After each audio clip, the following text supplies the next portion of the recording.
Chat room! Chat room! Twitch Steelhawk reads, I'm Alex. Gabe, Little Gamer, Sammy Malik. Thank you guys for being here at the top of the stream. How was your weekend?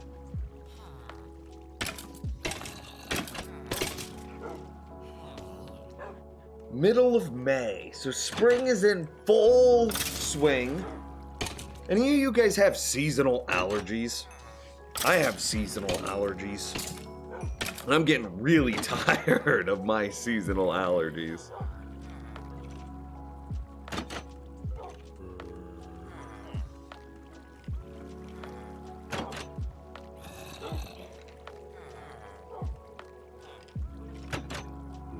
It was a very nice weekend. Good.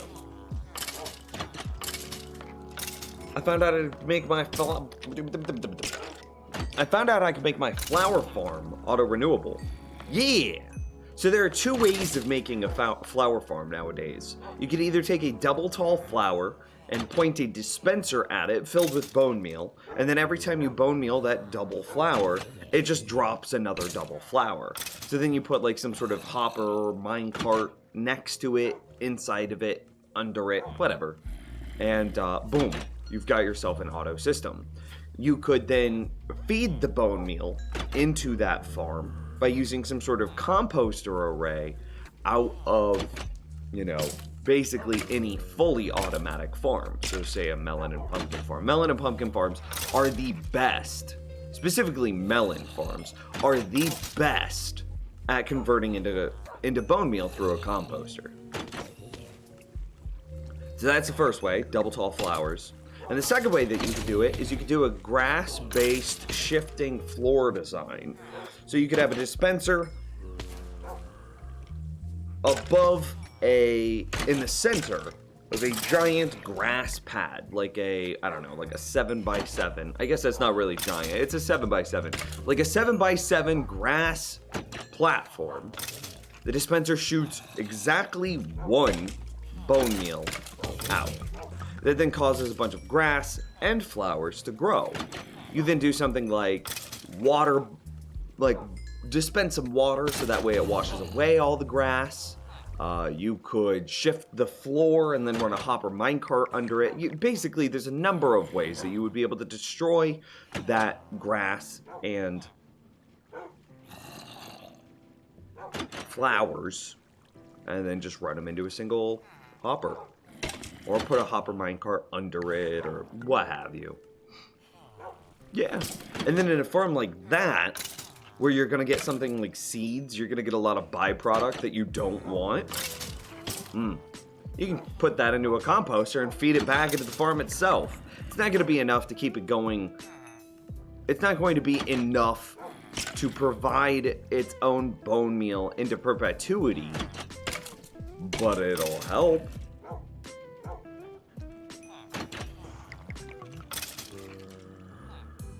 Hey, Vsauce Michael here. Hey, Nimrods. Nim's here.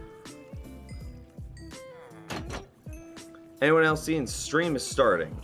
See why I'm making sure that I'm not the only one. Yeah, there's some particles behind it. You should be able to see like the flames in the background. That shows you that it's not frozen. So that way it's not just a static image. So look real closely at the background of the...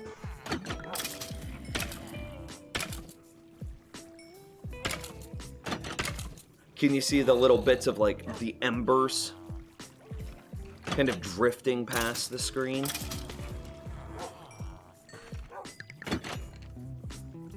Nah. Yeah, well, of course I've got Minecraft running. I'm standing right next to the tree, or the skeleton farm.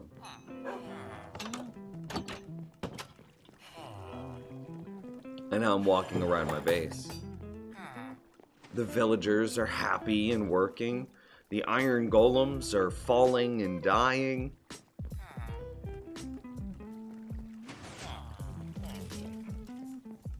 The base is alive.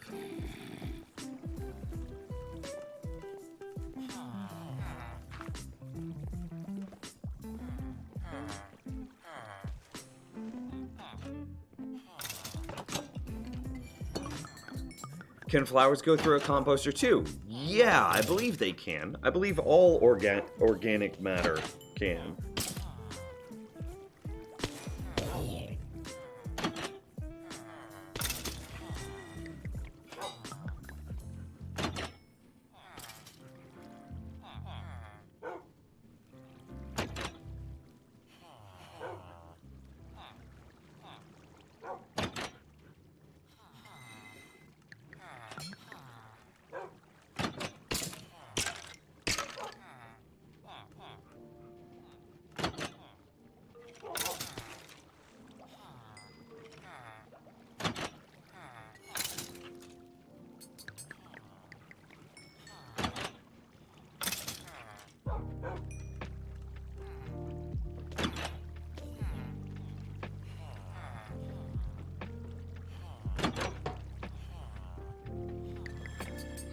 I can't tell if we're being trolled. You're not being trolled. Minecraft is literally a button click away.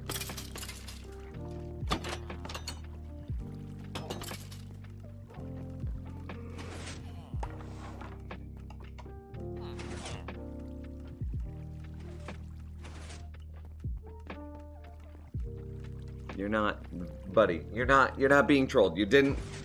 Don't DM me for stuff like that. Dude sent me a DM on Discord. No, like, obviously, whenever we start the stream, I have it on this, right? While we wait for notifications to go out, while we wait for people to you know, join. I don't want to be, do you know how awkward it would be while we're just waiting for people to come in if, like, they're just seeing this camera angle? This is what you want to see. Just not, it doesn't move. I don't change my position. I just stare at the floor like this for, like, 5 or 10 minutes while we wait for notifications to go out and people to funnel in. And nah, we have a nice fancy button that we can look at, and it's like, oh, this looks nice. Look, it's all professional. And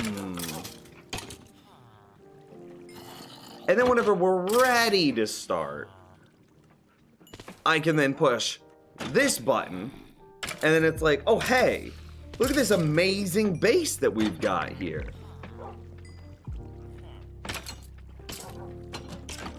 Nims, this is a really sad day for me. I am no longer a sub. Oh, yeah. Look at that, dude. Look at the top of the stream.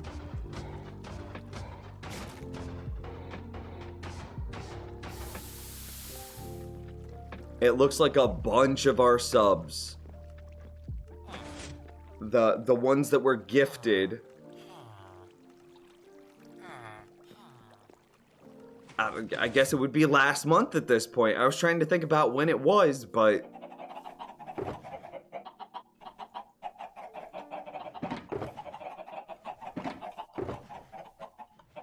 $64 raw chicken means 64 chickens died.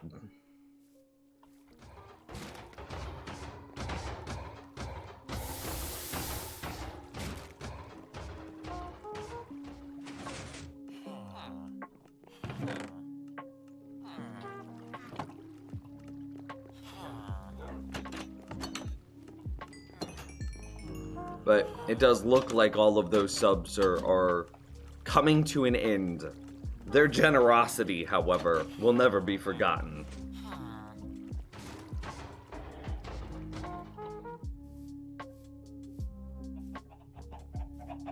Didn't realize it just started for the day? But isn't that what this stream is starting means?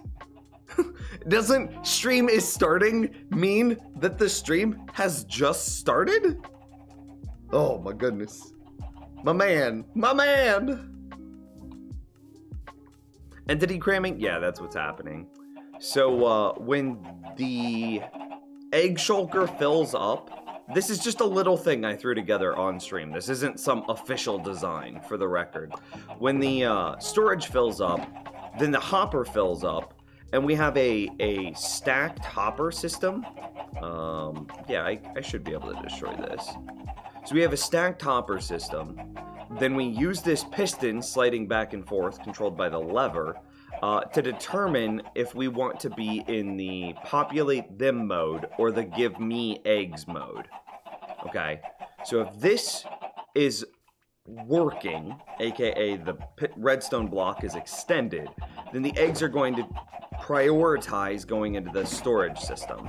However, once the storage system fills up, well, then it doesn't matter if it's in the give me eggs mode, because then all the eggs will be stuck in this hopper, which means that they'll go into this dropper, get shot up into this dispenser, and then dispensed out and create more chickens. So when the storage fills up, we end up breeding chickens anyway. Well, populating chickens, because we're not really breeding them. So it's the reason that we're getting entity cramming is because my storage systems will fill up sometimes. Bruh, no, dude, you're amazing. I actually appreciate you asking rather than just being like, oh, it's bugged, I guess I should leave. I would never kill this many chickens in real life. Bruh, have you had spicy chicken sandwiches? Have you had hot wings? Have you had grilled chicken? Chicken is delicious.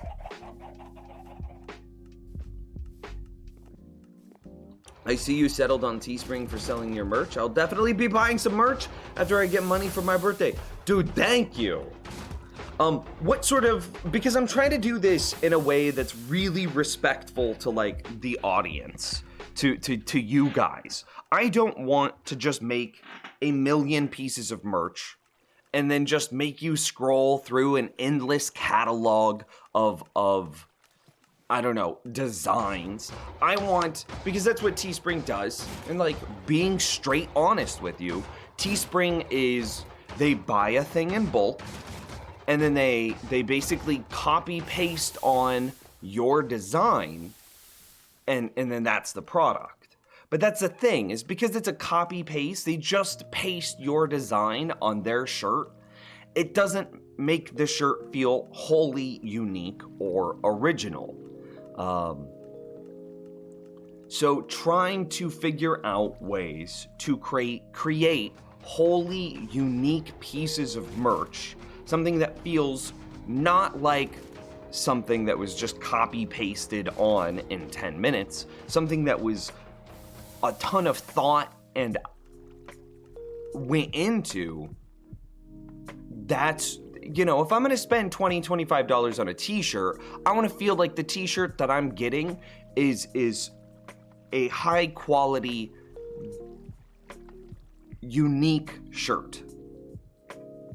I don't want it to just be the same generic thing that I've worn 1,000 times before, that I've seen 1,000 times before.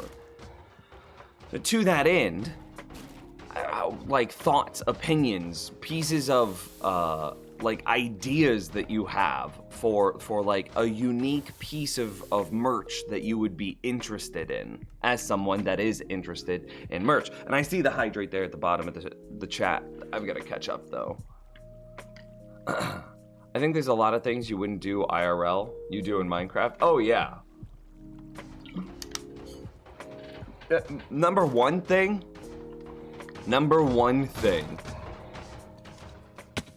Oh, I tried to fly.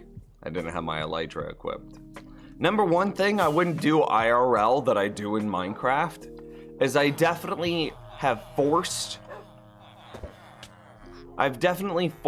2 villagers into servitude to then produce babies for me as quickly as they're ready.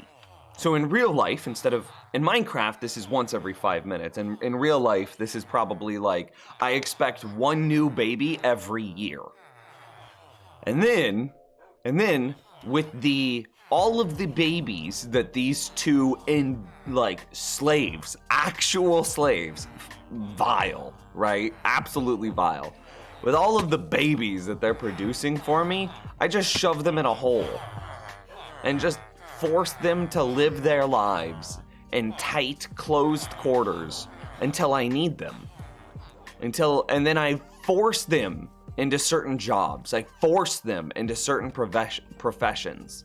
I then infect them with a disease over and over and over. This is all true in Minecraft terms. I then infect them with the disease and then cleanse them of their disease to what is that thing? What is that mentality where you fall in love with your captor? Like somebody abducts you and then you fall in love with the person that abducted you. What is that? What is that called?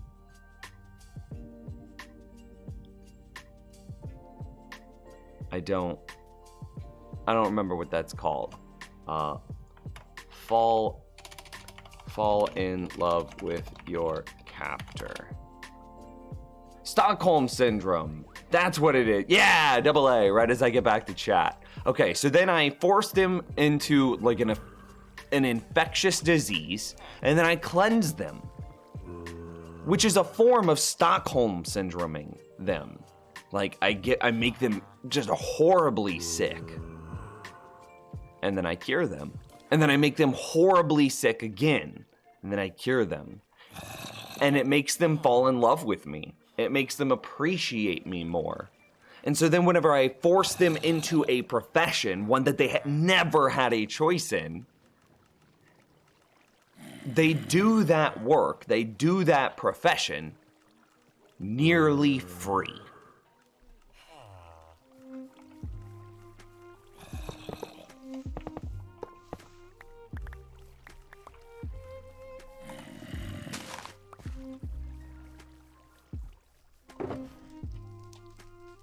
Oh.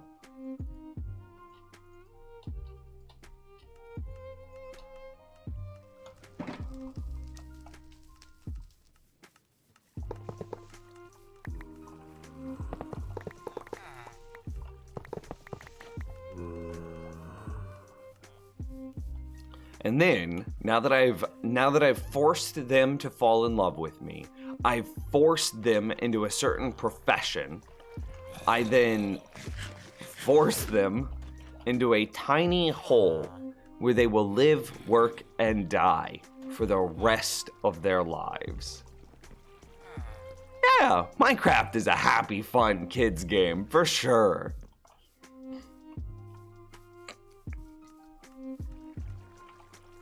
And all of us know that exactly what I just described, that's not even exaggerations. That's exactly what I've done.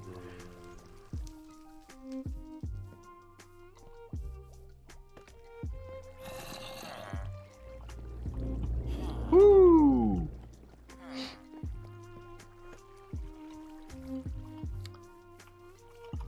Since when have video game rules applied to real life?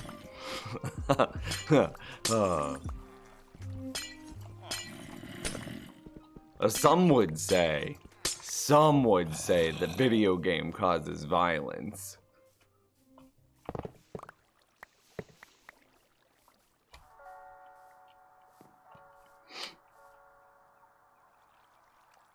But if video games were the root cause of things, I've definitely never taken anyone and forced them into slavery, forced them to breed on a yearly basis, forced their offspring into a tight, cramped living condition until I needed them, then forced that offspring into... I've never done any of this IRL. Yeah, we'll destroy all of this. Yeah, right about there looks good.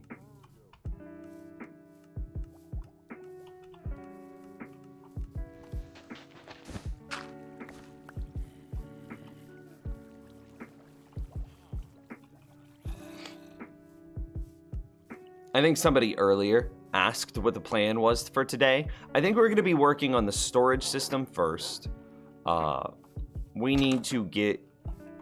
I need to be able to... The goal is to destroy this house by the end of the stream. That's what the goal is.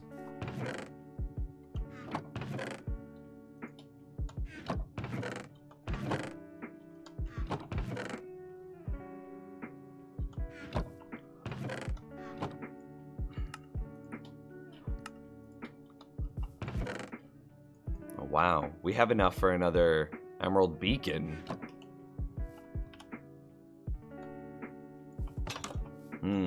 Do you play any games other than Minecraft? Yeah, I play quite a few games. I I mean, do you want the list, or do you have a Here, you start asking questions about games that you think that I might play, and I'll give you yes or no's, and I'll give you like a really in-depth response of those games. Toadstools.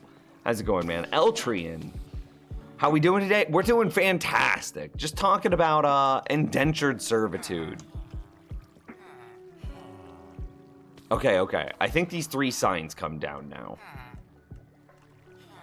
So if you ever, this is important.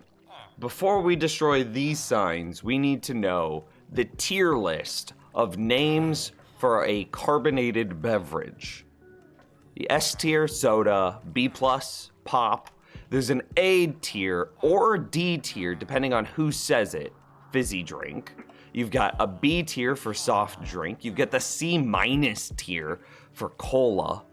And then the F minus tier. Who calls a generic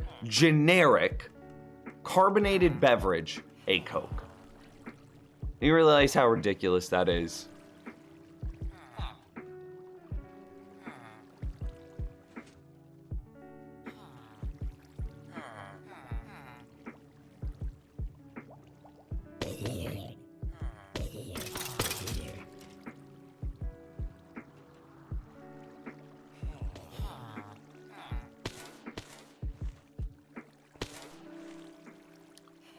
Ridiculous. So anyway, take a screenshot if you want it, because it's about to disappear.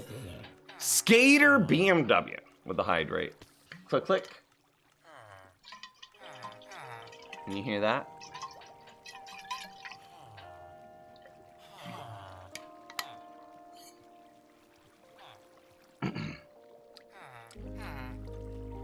The world wars were caused by Minecraft. Dude, 100%. That's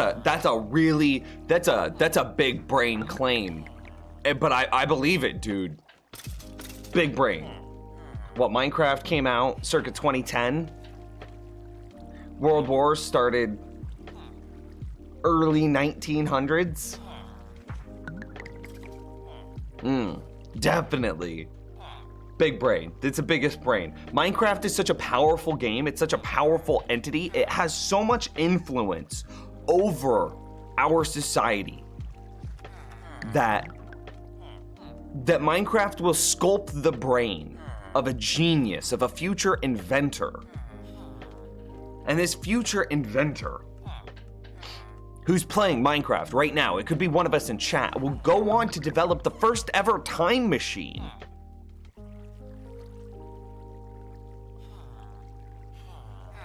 And he'll go back to 1910 with a plan.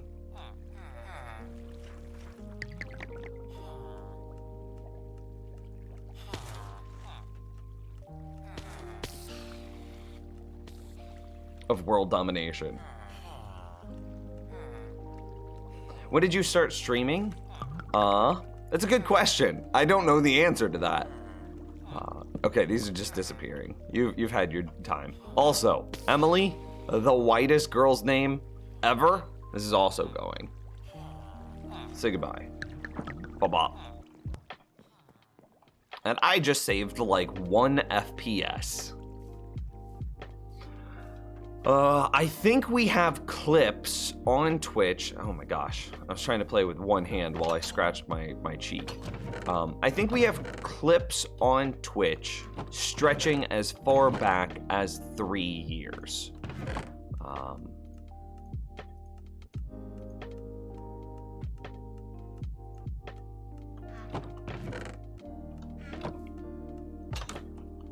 Maybe a little longer than that.